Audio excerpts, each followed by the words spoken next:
Hey, what's up guys? Today I'll show you a horror film, The Exorcism of Emily Rose. Spoiler ahead, watch out and take care. The movie begins with the arrival of a medical practitioner at the house of the Rose family. He is about to examine the death of Emily. As he enters the house, the Rose family seems to be in a depressed condition. Their faces tell us a sad story even without uttering a single word. The house is full of silence as he walks upon the hallways of the house. At his arrival at Emily's room, a priest named Father Moore comes out in silence while looking at him. Then a police officer guides him towards the room. A few moments after, he announces to the Rose family that he is unable to determine the natural cause of Emily's death.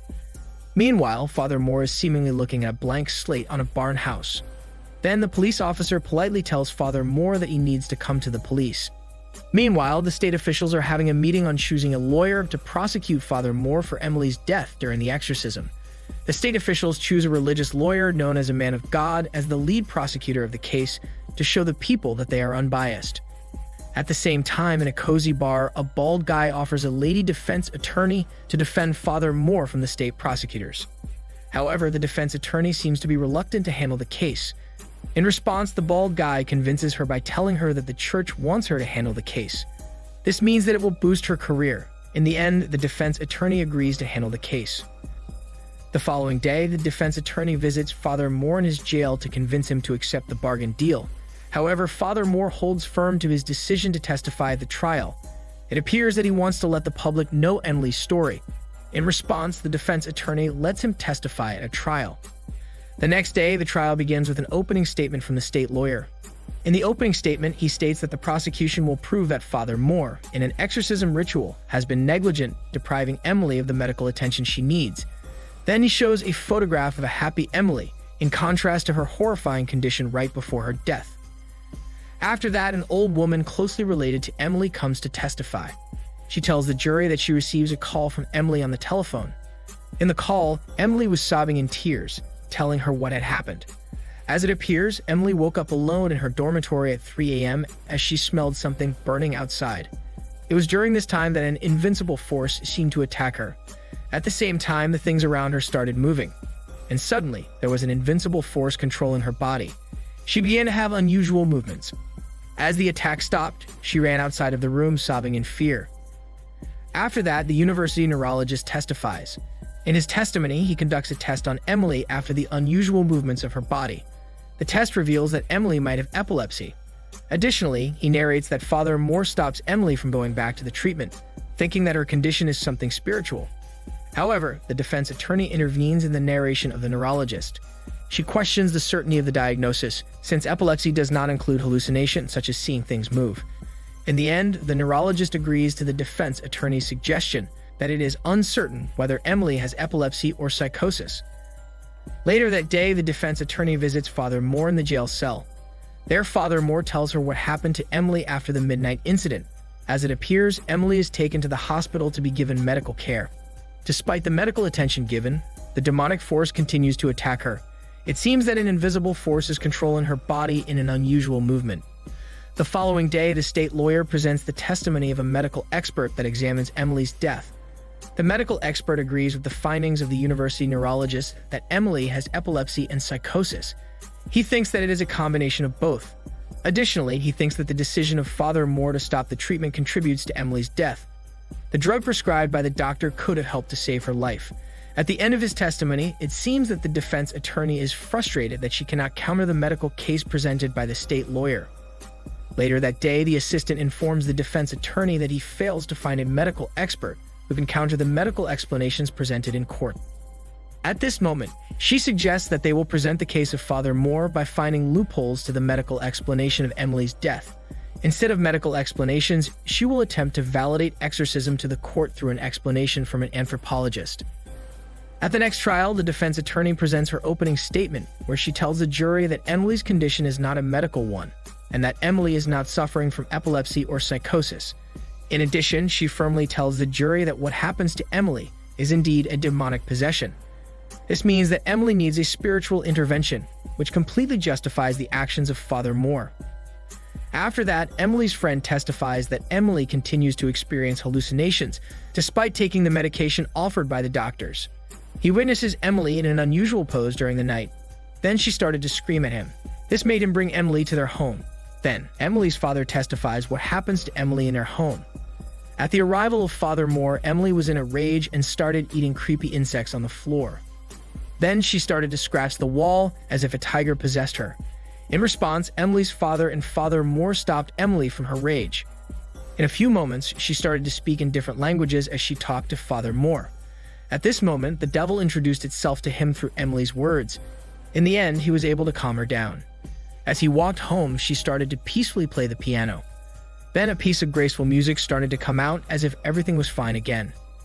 After that, the scene moves back to the trial where the state lawyer questions the judgment of Emily's father to entrust Emily to Father Moore. He starts to question the knowledge of the father regarding the mental illnesses that Emily possibly has. Shortly after, the anthropologist with expertise in exorcism cases and psychiatry starts her testimony. She explains that possession is a state where a supernatural entity invades a human person. Additionally, Emily was invaded by a demon because she seemed to be a hypersensitive person. Suddenly, the state lawyer requests to stop the testimony of the anthropologist. He thinks that her testimony is ridiculous. However, the judge allows her to proceed to provide an alternative explanation. She explains why Emily's exorcism failed. For her, the drug prescribed by the doctors caused the exorcism to fail because the drugs already intoxicated the brain of Emily. Due to the intoxication, Emily's body was unable to respond during the exorcism, which resulted in her death. At the next trial, the defense attorney lets Father Moore testify in court. In his testimony, he woke up at 3 a.m. during his preparation for the exorcism. He explains that 3 a.m. is the so-called witching hour, where the demons start to mock the Holy Trinity. What's more, it is an inversion of 3 p.m., that is, the considered time of the death of Christ. During that time, he smelled something burning outside. So he walked outside of the room. Outside, the place started to bend over. Then the images around started to bleed in black. That made him run outside in the rain. And there, the devil showed itself in a black robe. Back at the trial, the state lawyer starts to mock his testimony about the appearance of the devil. This makes the judge stop the state lawyer from mocking Father Moore. Then the defense attorney presents a tape recording of Emily's exorcism. As Father Moore plays the recording, the scene moves towards the actual exorcism of Emily. The people who are present during the exorcism are Emily and her father, the doctor, the friend, and Father Moore. At the start of the exorcism, they tied up Emily in the bed. Then Father Moore started to perform the prayer. Suddenly, Emily started to scream in a double voice and smash the head of her father.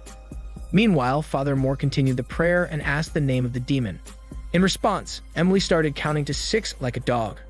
This means that there were 6 demons that dwelled inside her. Then the cats attacked Father Moore, making him fall to the ground. Instantly, Emily escaped by jumping through the window. Outside, she ran in the rain towards the barn house. Immediately, the 4 of them followed her. There, Emily screamed like no tomorrow, which scared the horses inside.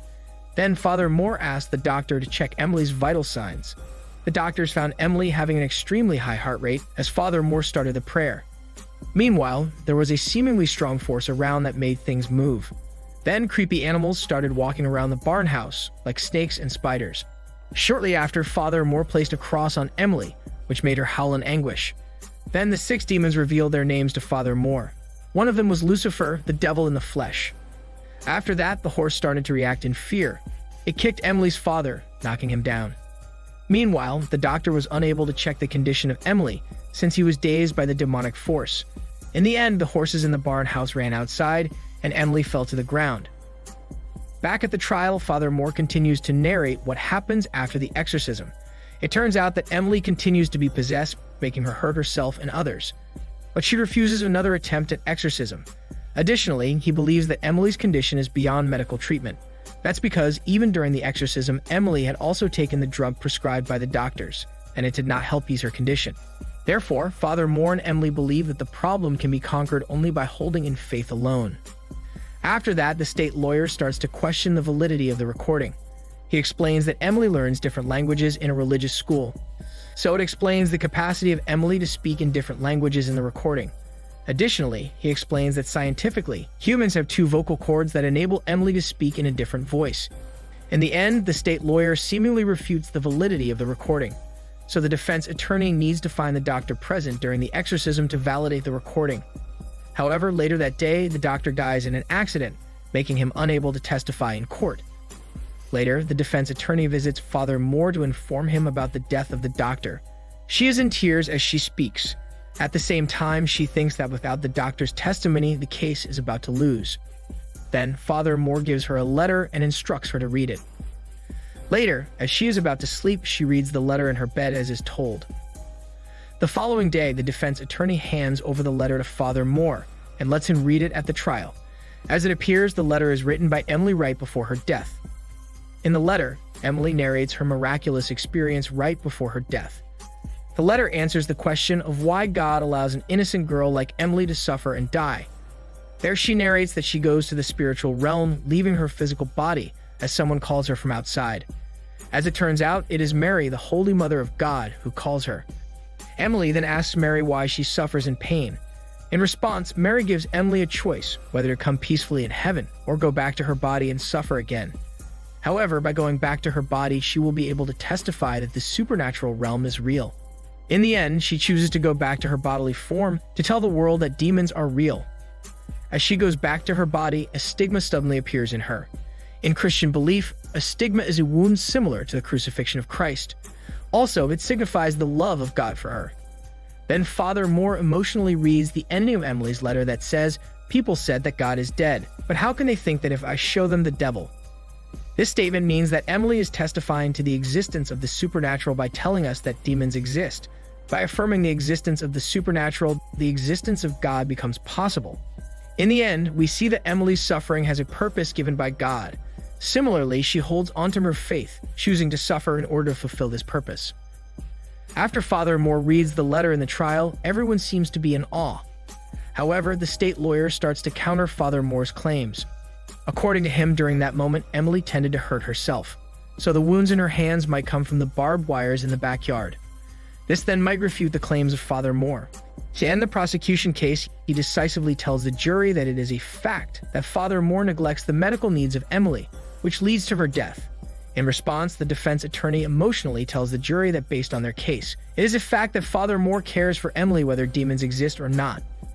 At this moment, we see the focal point of the film, where legality tries to weigh the confrontation between science and religion or reason and faith. In a highly scientific society, it is hard to believe in the existence of the supernatural. However, its existence is still a possibility. At the same time, faith is only possible by leaving the supernatural to the realm of possibilities. Surely, the film is able to raise an important issue on the place of religion in the highly scientific society we live in today. At the end of the trial, the jury ultimately convicts Father Moore of negligence, leading to Emily's death. However, the jury's conviction does not include a time in jail as a sentence to Father Moore. This means that in the end, he walks free, despite being guilty in the eyes of the law. The movie ends where the defense attorney closes the box containing the case of Father Moore and the exorcism of Emily. As we see at the end, the film is based on real life. In real life, the case files of the trial are examined by medical and anthropological experts. After that, they published a work about Emily's case, which became the basis of this film. This means the story of Emily continues to inspire many people, exactly what she wanted. This is Daniel CC Movie Channel. Stay safe and enjoy your day.